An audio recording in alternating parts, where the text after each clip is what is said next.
গত কয়েক মাসে ৩ মন্ত্রণালয়ে ৪৫,০০০ কোটি টাকার সাশ্রয় করা হয়েছে বলে জানিয়েছেন জ্বালানি উপদেষ্টা ফাউজুল কবির খান। সকালে জামালপুর জেলা প্রশাসক কার্যালয়ে মতবিনিময় সভায় তিনি কথা বলেন। বান্ডেল থাকলে প্রতি সেনমানিতে টাকা বাঁচবে।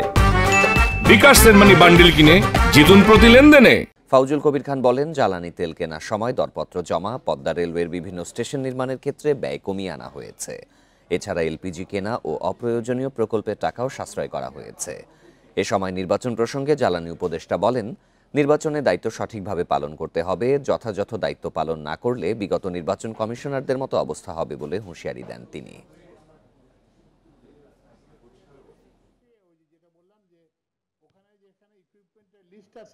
আমি যে তিনটি মন্ত্রণালয় দেখি, তো সেখানে আমরা এই কয় মাসে ৪৫,০০০ কোটি টাকা সাশ্রয় করতে সক্ষম।